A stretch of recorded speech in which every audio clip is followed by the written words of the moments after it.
Yommutti sarbamu mirkisa bakooti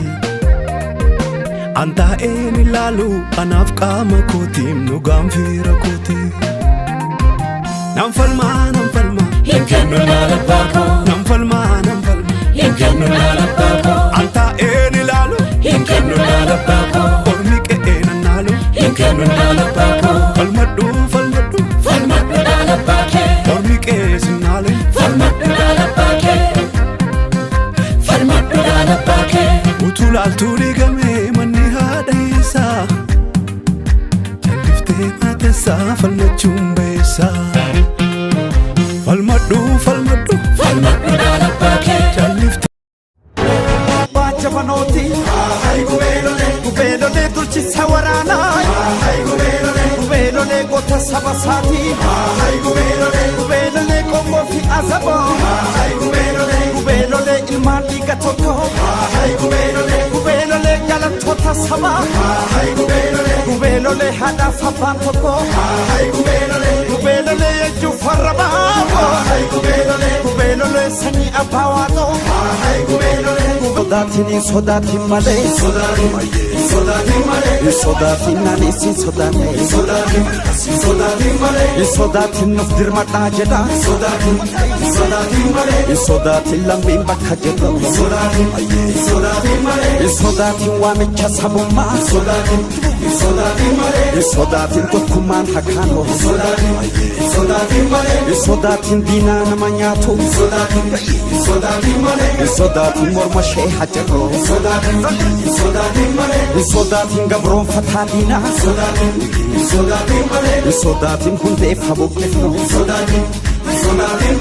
Sodatin ittufuu fi falmadho Sodatin akkarraan deebine Sodatin gumaanuma baasa Sodatin qeerroo tokko taane Sodatin dhaabsa oromummaa Sodatin iyyaa dabarfanne Sodatin gadaan bilisummaa Sodatin kan dhalootaa jenne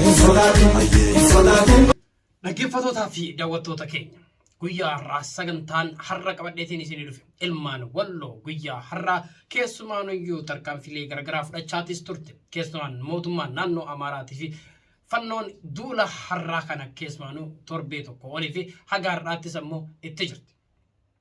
Walloo keessumaanuu akka ilmaan Oromootti yookiin ammoo akka kutaa Oromiyaatti duulli amma rabbaname kun duula mootummaan Amaaraa duula dhumaa jechuun yookiin ammoo amma kana fannoo itti bobbaasee milishaa fi fannoon wal ta'anii yookiin leenjii garagaraa fudhatanii yeroo ammaa kana Walloo irratti duulaa jiran. Ummanni Oromoo keessumaan kutaalee Oromiyaa hunda jirtan Shawaa kai, Harargee kai, Arsii kai, Wallagga kai haa falmannu jechuun ilmaan warqituu guyyaa har'aa isinitti iyyachaatis oolan iyyachaatis jiran maal jettan deebiin keessan golaalee Oromiyaa golaalee garagaraa irraa warroonni jirtaniif akkasuma golaaleen Oromiyaa hundi keessan yeroo ammaa kana uummata Wallootiif haa falmannu tokkummaa Wallootiif haa dhaabbannu jechuunis asumaan ergaa dabarfachuu barbaada. Waa malee miti sirba kana kan isiniin baneef in sodaatiin malee nuti ilmaan Arsee in sodaatiin malee nuti ilmaan Walloo nuti in sodaatiin malee nuti ilmaan Shawaa in sodaatiin malee nuti ilmaan Harargee in sodaatiin malee nuti ilmaan Oromoo Wallaggaa fi Iluu Jimma Abbaa Jifaar Booranaa fi Fantaallee jechuun yeroo ammaa kana weelluu kana kan isinii affeeree fi waa malee miti ilmaan Oromoo gaafa ilmaan warqituu yookiin ilmaan Walloo akkanatti isinitti iyyattu manneen ilmaan Walloo akka Shasha keenya irratti argaa jirtan kanatti yoo gubatu mee ilmaan Oromoo maal jettu akkamitti ilaaltu ilmaan Walloo yeroo lammaffaaf ammas duulli dhumaa jechuun mootummaan Amaaraatii fi mootummaan keessumaan fannoodhaan duulli hamaan irratti godhamaa jiru kanammoo akkamitti ilaalla akkamitti irraa qolanna haa maal goonu haa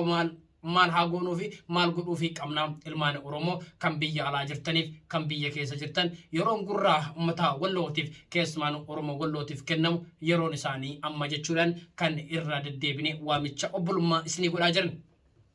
kana malees guyyaa har'aa keessumaan iyyuu walloo keessatti manneen hedduun akka barbadeessan yookiin immoo fannoon amaaraa akka barbadeessite kan ammaa kana social media hawaasummaa irratti kan walii gad dabarfamaatis jiru haa ta'u rakkoo kana faarsuu osoo hin taane akkamitti irraa qolanna manneen hafan immoo keessumaan iyyuu akkamitti irraa qolanna jechuun tarkaanfii barbaachisu ilmaan wallootiif yookiin immoo ilmaan walloo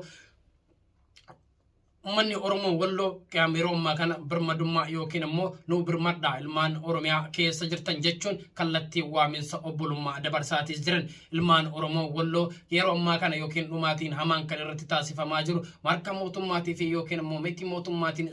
hundi isaanii itti duuluudhaan kallattiidhaan yeroo ammaa kana itti bobbaafamanii kan jirani haa ta'u ilmaan walloo kana immoo ummanni Oromoo akkami bira dhaabbachuu qabna akkami bira dhaabbanna kallattiidhaan deemne lolusi yookiin ammoo akkamitti seennee isaan irraa qolachuu dandeenya irratti haa wal kakaafnu kanaaf ammoo sagalee haa taanu jechuun mee ammas ammoo viidiyoo yeroo ammaa kana keessumaanuyyuu naannoo walloo irraa darbaa jiru qeerroon maal jechaa jirti ammallee viidiyoo kana laallee walitti deebina kan wajjin turtii gaarii ما شاء الله تبارك الله شوف شوف شوف شوف شوف نصري ربنا ما كن لا لا عجائب ربي لا لباد ربي قوانا ما كن كم قالا ملالي جامسو قديچا هرا إرانا متساولي ساكر تكا في ديكا دي دمت جاكنا تهيرا guyaan gammachuu ta'ee jira guyaan kofaleedha maa jigaafa guyyaa kudhanii yeroo baddeen gaddaati ramadaana ishillee ramadaanan akkas nutti kaate alhamdulillah rabbil alamin galata rabbiiti galanni rabbiin badin seenaan kun har'a hojjetamee jira mulaalee irratti akkas irratti seenaan kun hojjetamee jira mulaalee irratti Irtanii fi akkuma dhagahaa jirtan kanatti keessaan ilmaan walloo yeroo ammaa kana ilmaan Oromiyaa jirtaniif yookiin golaalee Oromiyaa hundaaf ergaan isaan dabarsaa jiran yeroo mootummaan yookiin ammoo Ormi nutti duulu kan ammoo isin teessanii nu laalina kallattii dandeessan hunda nu iyya ka sagalee qabdan sagaleen kaammoo qaamaan dhufuu dandeessan nu birmadhaa kan meeshaa qabdan meeshaan nu birmadhaa jechuun kallattiidhaan ummata Oromoo bal'atti eeyyataniitis jiran haa ta'u manneen hiyyeessaa yeroo ammaa kana mootummaa naannoo Amaaraatii fi akkuma kanaan fannoodhaan yeroo ammaa kana kan bobbaafame ummata Oromoo walloo irraa lafarraa duguggaa sanyii yookiin immoo falmii bara xumuraa jechuun ammaa kana Amaarri yeroo isaan kan kanatti ummanni Oromoo ammoo ummata walloo keessa Oromoo walloo bira dhaabbachuu fi ummata walloo bilisa baasuun yeroo ammaa kana jechuun ummanni keenyas akka kaataniif asumaan dhaamsa isinii dabarsuus barbaanna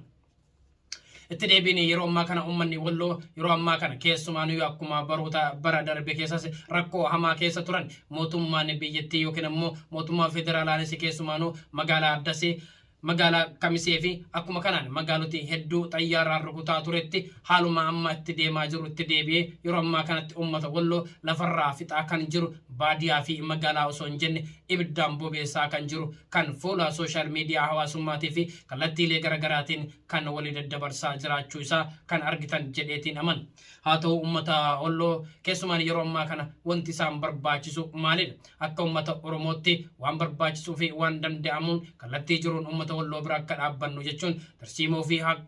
tarsiimoo fi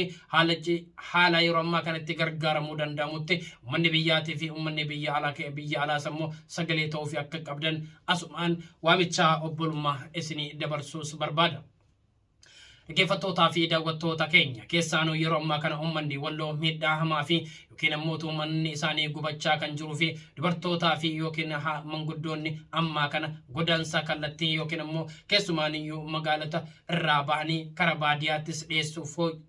ta'us akka hin dandeenye yeroo ammaa kana manneen baadiyaa fi magaalaa irraas akka gubachaa jiru kan mul'achaa jiru yoo ta'u kanaaf ummanni keenya kan biyyaa fi kan biyya alaa ummata walloo keessumaan warroota qabeenyi isaanii jala gubateefis kallattii barbaachisuu hundaan gargaarsa barbaachisuu fi akkuma kanaan kallattii lola gargaaruutiin ammoo ummanni biyya keessaa keessumaan kan biyya keessa jirtan ronni shawaatii fi jeesuma jiddu gala biyyattii jirtan hundi kallattiidhaan irratti itti deemtanii ummata wallootiif akka birmattan irra deddeebinee waamicha isinii gochuu barbaanna.